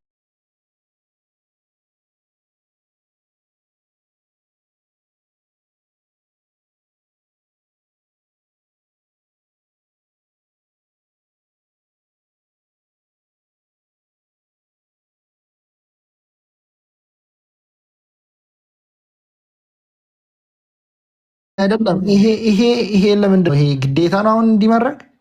ይሄ ሱና ነው፣ ሱና ነው። አንደኛ ማለት አንድ ሰው ካላረገስ? ልመልስልህ። እሱን ነብዩ አዘው በትእዛዝ ደረጃ ከመጣ ይሄ ዋጅብ ነው አንድ ሙስሊም ለማድረግ። በጀስት በአስተምህሮ ደረጃ ከሆነ ግን ተገብረዋለህ።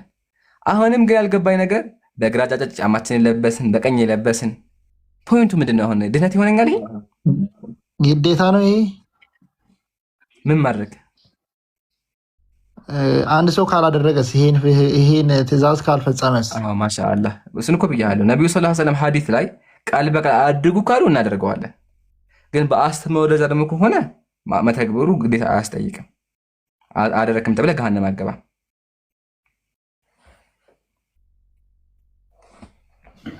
እሺ አይ እንደዛ የሚል የለም። ግን ዝም ብዬ ልመን። እሺ ቀጥል። ያው አንተ ነው የለም ያልከው። እሺ ለምንድን ነው በእስልምና ለምንድን ነው ውሻ የምጠላው? እሺ አሁን ውሻ ተጠላ ምን ይሁን? አይደለም ውሻ ለምንድን ነው የሚገደለው? ይገደላል?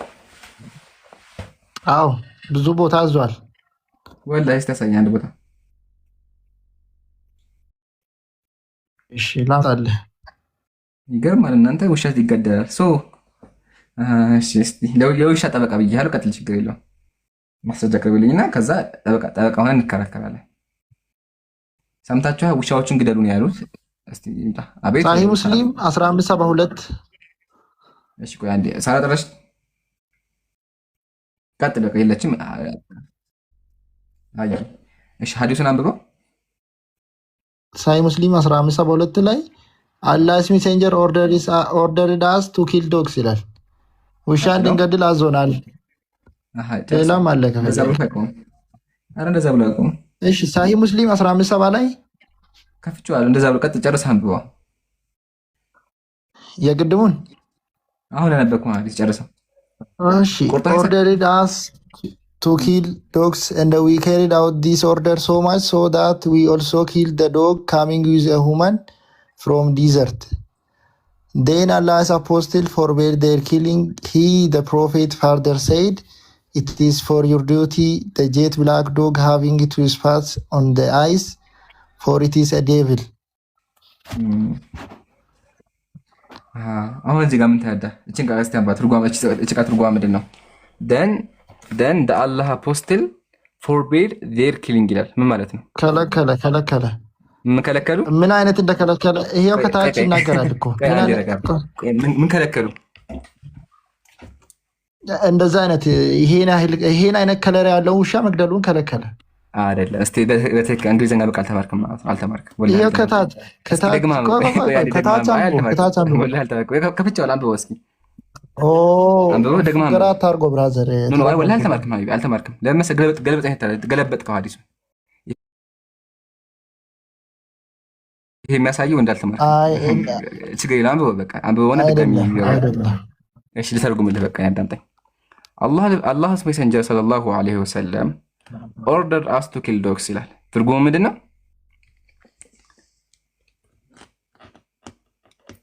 ላስተምርህ አልክ እኮ አስተምረኝ። አታውቀውም አንተ? አላውቀውም በላ ቁጭ አድርጌ አስተምርሃለሁ ኢንሻላህ። አታውቀውም? አምነህ መሆን አለበት። እንደማላውቅ አውቀዋለሁ። ከማይችል ሰው ልማር ብዬ ነው። እሺ ማሻአላህ። ካወቅኩ ንገረኛ። አላህስ ሜሴንጀር ሰለላሁ ዐለይሂ ወሰለም ኦርደር ይኸው ውሻ እንድንገድል አዞናል ይላል። ውሻ እንድንገድል አዞናል። ጥሩ ኤንድ ዊ ካሪድ አውት ዲስ ኦርደር ሶ ማች አለ ማለት ነው። ይሄን ትእዛዝ ወሰድነው። እስከ የተወሰድነው ከሴት ጋር ያለን ውሻ እስክንገድል ድረስ that we also kill the dog coming with a woman እሺ from the desert desert ምንድን ነው? ደዘርት በረሃ።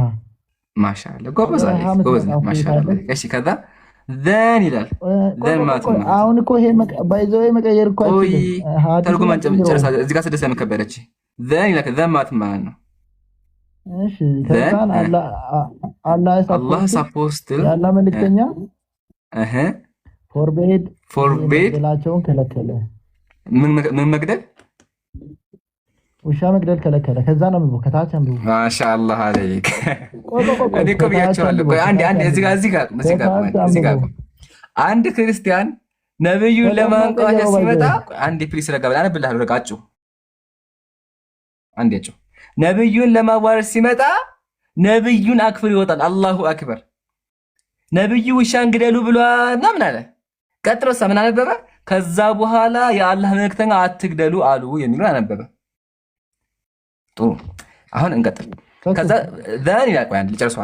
አለቀም ከሆነ he the prophet further said አለ ማለት ነው።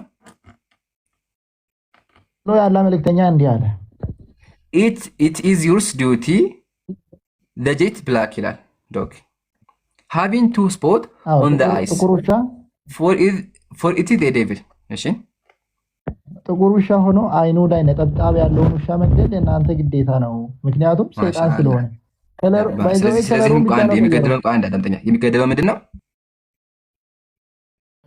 ጥቁር ነጠብጣብ ያለው ውሻ ጥቁር ሆኖ ምን ያለው ፊቱ ላይ ምልክት ያለው አይደለ? ቀየረው እኮ። አንተ በጣም ጎበዝ ተማሪ ነህ። ማሻአላ በደንብ ይገባ። አሁን እየገባ ነው። ይሄ ቅድም አልገባኝም፣ አሁን በደንብ እየገባ። አሁን ልመልስልህ ሜታል ካዳጥ አይ ወላሂ ጎበዝ ተማሪ አድንቄሃለሁ። ረሜዲ ቢያንስ ሞክረህ መጀመሪያ በአንዱ ዙር አልገባህም፣ በሁለተኛ ግን ሲገባ በደንብ ገብቶሃል። ማሻአላ አሁን አዳምጥ ረሜዲ። እሺ አልሐምዱሊላህ። ወዴቱን አሰክስ በእናትህ አቢ ለምን እንደዛ ትላለህ? ሜታል ካዳጥ መቆጣት ከመልሰ ረጋቢ ይመችሽ። አሁን አዳምጥ። መጀመሪያ ነብዩ ሰለላሁ ዐለይሂ ወሰለም አሁን ላይ በዋቂ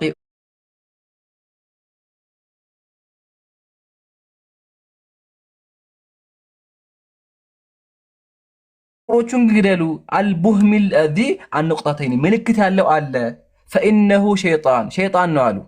ሸይጣን በብዙ መንገድ ይገለጣል። ከነሱ መካከል አንደኛው ምንድነው? ጥቁር ውሻ ሆኖ ፊቱ ላይ ምልክት አለው። ያንን ካጋጠማችሁ ግደሉ አሉ የተባለው ይሄ ነው። ይሄም ደግሞ ሊትራሊ እውነት ነው። በእናንተ እንኳን ብመጣ ሰይጣናት በብዙ ነገር ሊመሰሉ ይችላሉ።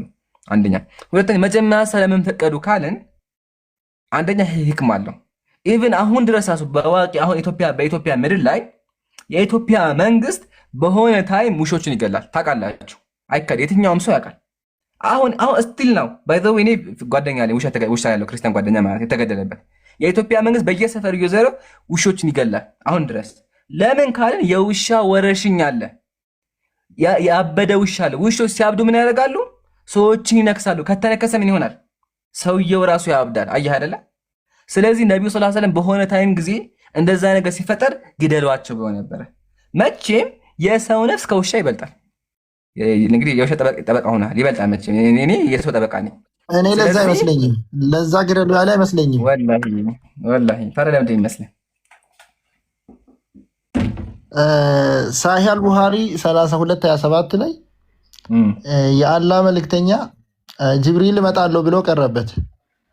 ከዛን በኋላ ላይ ጠየቀው፣ ለምንድን ነው የቀረኸው ብሎ ጠየቀው። ከዛን እኔ ውሻ ካለ ቤት ውስጥ ውሻ ካለ አልመጣም፣ ስለዚህ አንተ ጅብሪል ውሻ ይፈራል።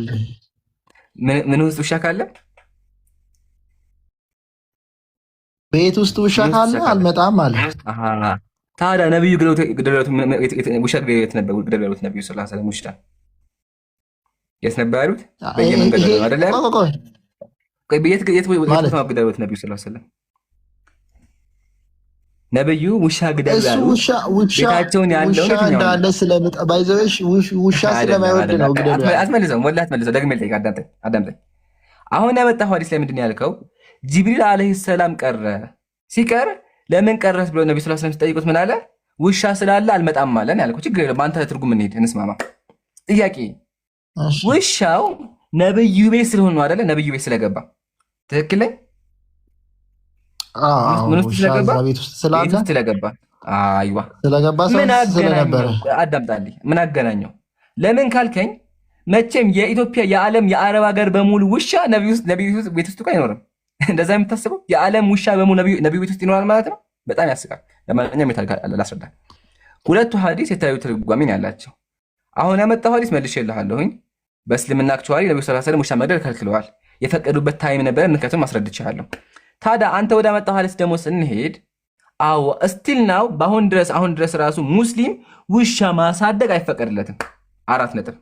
በእስልምና ውሻ ከአፉ የሚወጣ ፈሳሽ ያለ ነገር ነጃሳ ነው፣ አይፈቀድም። ለዛ ነው ጅብሪል አለይሂ ሰላም ሐዲስ ነብዩ ሰለላሁ ዐለይሂ ወሰለም ምን አሉ? መላእክቶች አይገቡም ውሻና ፎቶ ያለበት ቤት አሉ። ቅርጻ ቅርጽ ምናምን ያለበት ቤት ከሆነ ውሻ ካለበት ስቲል ናው አሁን ድረስ መላእክቶች አይገቡም። ሐቢቢ አዳምጥ፣ አይገቡም ጭራሽ ነው። ስለዚህ ጅብሪል አለይሂ ሰላም መጥቶ ምን አስተማራቸው? አንድ ቤት ውስጥ ውሻና ስዕል ካለ ቅርጻ ቅርጽ ካለ መላእክቶች እንደማይገቡ ጅብሪል መልአክ ስለሆነ አይገባም። በቃ ይሄን የነገራቸው በደንብ ተረዳ። አንተ ያመጣው ሁለቱም ነገር አይገናኝም። ለምን አንተ ያመጣው ሐዲስ ውጭ ያለው አንዳምጣ እንዴ ለምን አትረጋጋም? ማነህ ረሜዲ ለዚህ ጭራሽ ነው ሙስሊሞች ውሻ አናሳደግም። ለምን ሲቀር ለቤት ጥበቃና ለአደና ሲቀር ይፈቀዳል።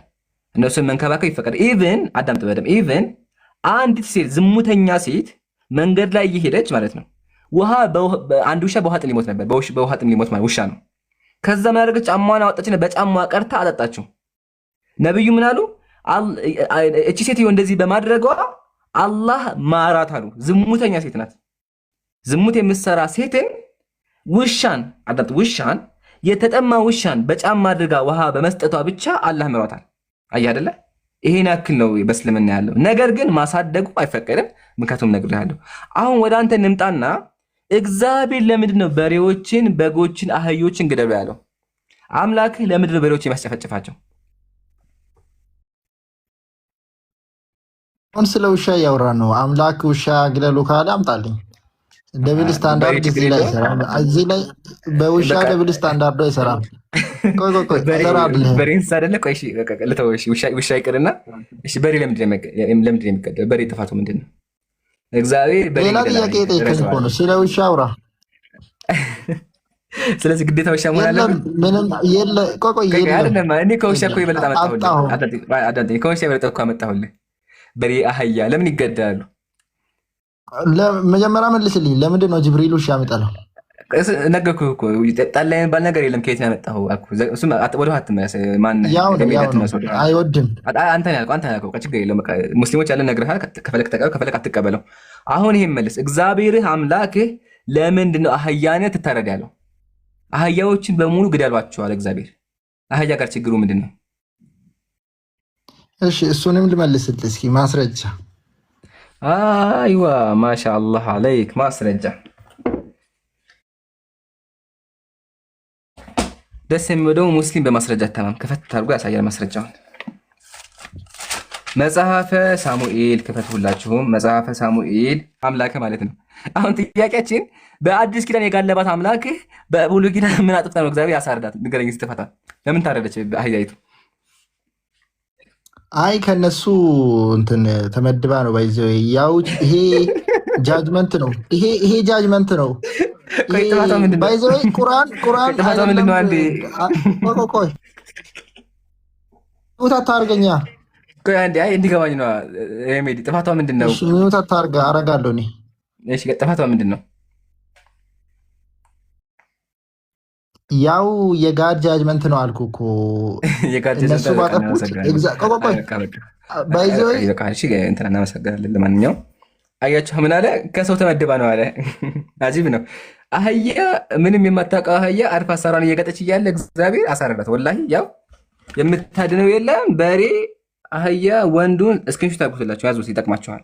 ያው መጽሐፍ ቅዱስ ነው። እስክሪንሾት አድርጉት። መጽሐፍ ቅዱስ ያው ይዛችኋል። መጽሐፍ አስገቡት። ከዛው ክርስቲያን ያው መጽሐፍ ቅዱስ መጽሐፈ ሳሙኤል ምዕራፍ 15 የምታድነው የለም ወንዱን ሴቱን፣ ብላቴናውን ሕፃኑን፣ በሬውን፣ በጉን፣ ግመሉን፣ አህያውን ግደል ነው ያለው። ስለዚህ ይህን መጽሐፍ ተሸክመ በምን አፍህ ነው እስልምና ላይ መጥተህ ጥያቄ የምትጠይቀው? ትመርሃለህ ማለት ነው። ይበቃሃል። እስኪ ሶስተኛ አስገቡ ክርስቲያን እና ጀማዓት ተባድጉ። ሳራ ቀጥል።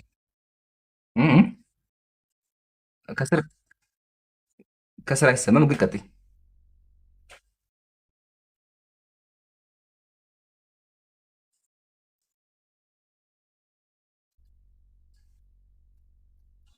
አየ አክቹዋሊ ብዙ ጥቅሶች ማንሳት እንችላለን። ኢቭን ውሻ በክርስትና ምን ደረሰበት የሚለውን ኢንሻአላህ እናወራበታለን። ግን አሁን ዘዳግም ስትናያችሁ ዘዳግም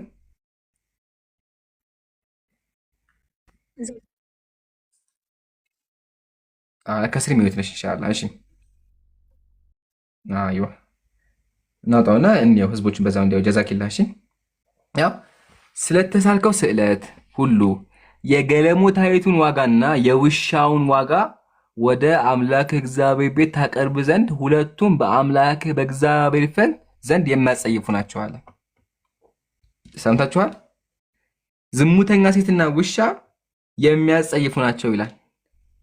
ስለዚህ ደብል ስታንዳርድ ውሻ ጥፋቱ ምንድን ነው ብዬ እጠይቅሃለሁ። ለማንኛውም ተጽታችሁ ተማር።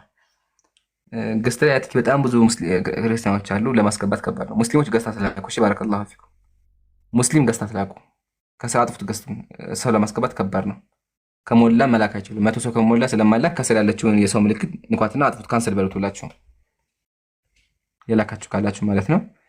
ክርስቲያን ካላችሁ ደግሞ አንድ ቁጥር ጻፉና ኢንሻአላህ ፕሮግራማችን እናጠቃላለን ማለት ነው። ለጀማዓት ለኸይር በደንብ እያዳመጣችሁ አላህ ካለ ያው የፊታችን ሮብ ከምሽቱ 3 ሰዓት ነበር። ከምሽቱ 3 ሰዓት ላይ ፕሮግራም አለ።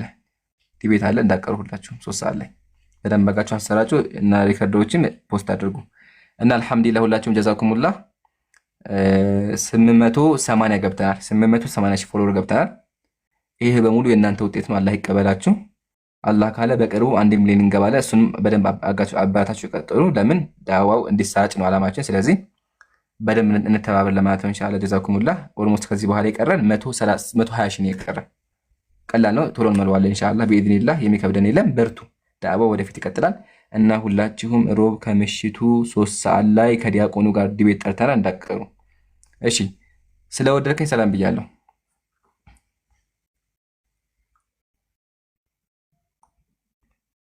ሐና ሰላም ብያለሁ። ይሰማሻል? እግዚአብሔር ይመስገን። ሰላም ናችሁ? ሰላሙን አላ መን ተቢዐል ሁዳ። ጥያቄ አለሽ? ጥያቄ አለ። እሺ ቀጥይ። ጥያቄ ለምንድን ነው የምትዋሹት ነው?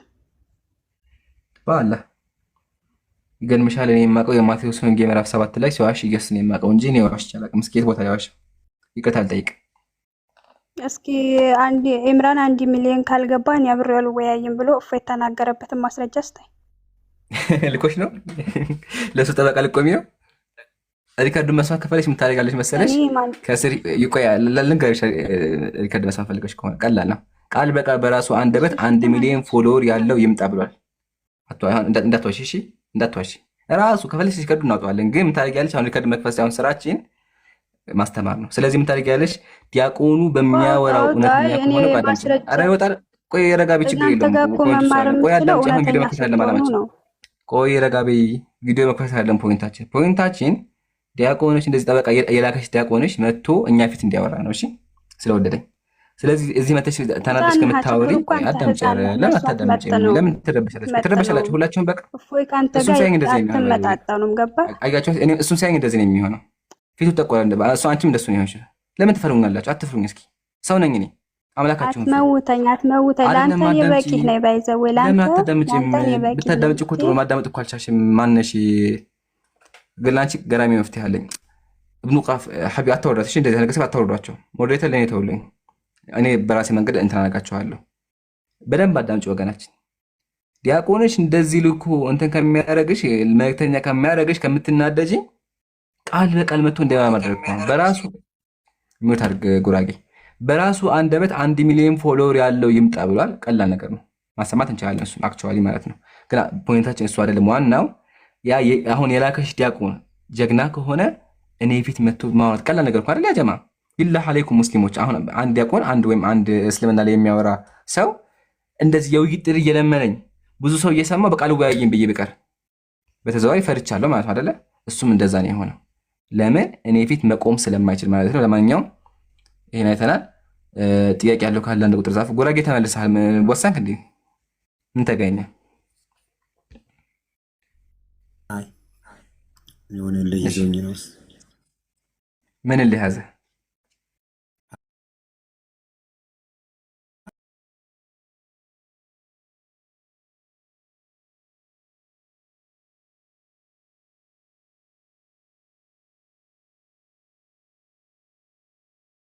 ክርስቲያኖች ናቸው አይደለ? አዎ። ምን አለው? እስኪ ንገረን እንደ ሐሳብ እንድናውቀው ህዝቡ ምን ይሰማ። ምን ያደርጋል? ተው ሙስሊም ነህ ብዙ ነገር ብለውኛል፣ ግን ተው። ሙስሊም ነህ ተብለሃል። አንተ አሰዳቢ፣ እምነታችን ያሰደብክብን አይደለ? ሌባ፣ ብዙ ነገር ተብያለሁ። ለፎሎወር ነው፣ ጊፍት ፈልገህ ነው፣ አጨርባሪ ነህ፣ እንደዚህ ነው። ባይ ዘ ዌይ ዳዕዋው እዚህ እንዲደርስ የሰው መስለሚያ ምክንያቶች እነሱ ናቸው። ጉራጌ ከ30 ደቂቃ በፊት መጥቶ ጥያቄዎች ጠይቆ ተመልሰውለት ነበረ አይደለ? ወደ አሁኑ ጥያቄውን ከመመለስ ይልቅ ምንድን ያደረጉት? አንተ ሙስሊም፣ አንተ አሰዳቢ፣ ለብር ብለህ ምናምን እንደዚህ ናቸው። ሙስሊም ነህ ወላሂ ላቸው የፈለጋችሁትን ሰላም ተጠይቁ። ሙስሊም አልሐምዱሊላህ ይሰለ በጣም ብዙ ሰዎች እየሰለሙ ነው። አልሐምዱሊላህ በውስጥም ኢቭን ዛሬ ራሱ አልሐምዱሊላህ ወላሂ ያውሻው አይደለም ሁለት ሸሃዳ ይዟል። ወረበል እያልኳቸው በውስጥ ማለት ነው። የሚሰልሙ ሰዎች ችግራቸው ምንድን ይገፋሉ። ምንም መልስ ሊያገኙ አይችሉም። ኢቭን አንድ ታሪክ ልንጋቸው ደግሞ ሁሉ ጊዜ የምናገረው ታሪክ አለ። አንድ ሴት ናት እና ጓደኛዋ ትሰልማለች። ስትሰልም እሷም መጠየቅ ትጀምራለች። ስለዚህ ምን ያደረጉ? ዲያቆን አመጡ፣ ቄስ አመጡ። ቄስ ሲያመጡ አልሐምዱሊላህ አንድ እህቷ ደግሞ ጓደኛዋ ታውቀኝ ነበረ፣ ተገናኛል።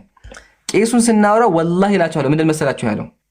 እኔ አላውቅም፣ አልተሳደበም፣ እኔ አላውቅም፣ ሌላ መምህር ጠይቁ ነው ያለው። ስለምን? ስለ ኢየሱስ አምላክነት ቄሱ ራሱ ማለት ነው።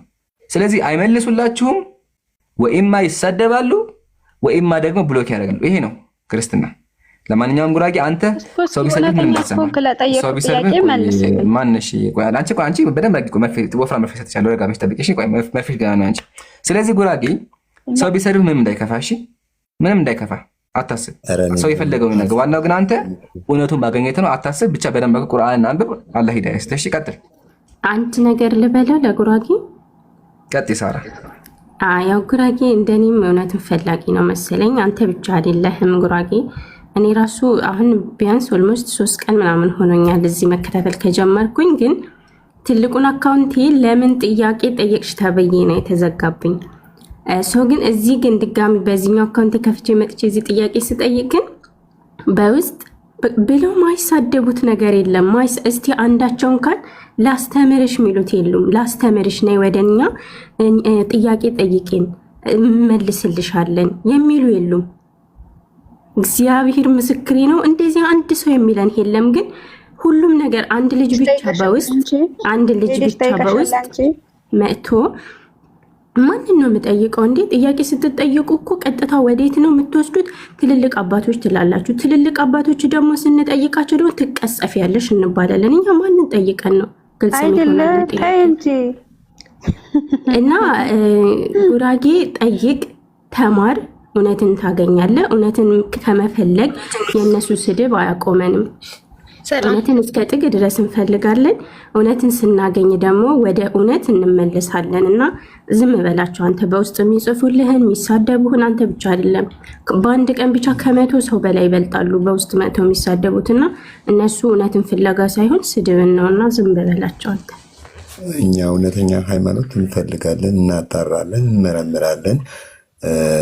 ሙስሊም ነህ ወይ ምንድነህ ግን እውነተኛ ሃይማኖትን ተናገር ሲሉን፣ ምክንያቱም አምላክን አትወቁኝ። አምላክ ማንኛውም አምላክ ሳታቁኝ አምልኩኝ ያለ አምላክ የለም። እወቁና አምልኩኝ ነው ያለው። ስለዚህ ሳናቀው የምናመልከው አምላክ የለም። በቃ ጥያቄ ከፈጠረብን መጠየቅ እንችላለን።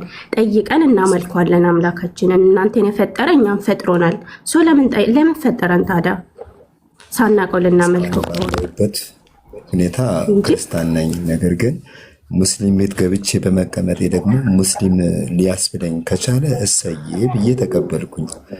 ሌባ ምናምን ሲለኝ እሺ ልሁን አውቃለሁ አልኩት። ከዚህ በላይ ምን ልበለው ነኝ?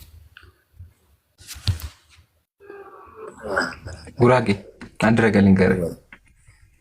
አንተ እውነትን በፈለክበት ጊዜ ሁሉ እንቅፋት ይኖራሉ።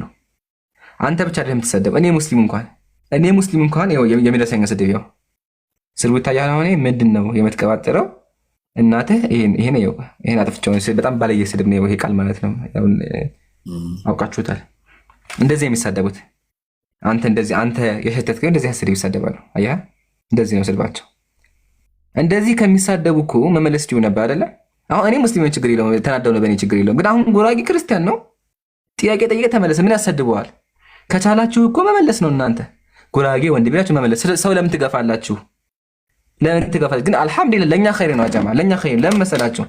በተገፉ ቁጥር ክርስትና ምን እንደሆነ ሰዎች እያዩ ነው፣ ወደ እስልምናም እየመጡ ነው። አልሐምዱሊላህ የፈለጋችሁትን ሰላም ተጠይቁ። ከመስለሙ በፊት ተገፍቷል፣ ተባረዋል፣ ተሰድቧል። ሲሰልሙ ለብር ሰለማችሁ፣ ሲማሩ የምትማሩት ለማጭበርበር ነው። ቄስ ጋር ሲሄዱ ቄሱ አልተገለጠልህም። ቄሱ በራሱ አንደበት ይሄ ሚስጥር ነው አይገባችሁም ነው የሚላቸው። ጉራጌ ደግሞ እንዳሉ የማይገባን አምላክ እንዴት ነው የምናመልከው? ጀግና ናቸው ጉራጌና ሳራ። አላህ ሂዳያ ይስጣችሁ፣ በርቱ። ሐሳብ ካላችሁ ቀጥሉ ኢንሻአላህ።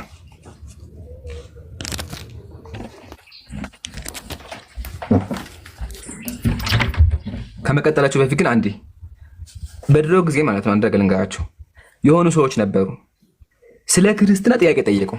ስሙኝ በደምብ ስለ ክርስትና ጥያቄ ጠየቁ። ከዛ ክርስቲያኖች የመለሱት ነገር አዳምጡ። ክርስቲያኖች መልስ ሲሰጡ ነው ምን ብለው መለሱ ላሳያችሁ። ያው እንደዚህ ብለው መለሱ። ከእንግዲህ ወዲህ እንደዚህ ብለን እናዛችኋለን፣ ከኛ ተለዩ።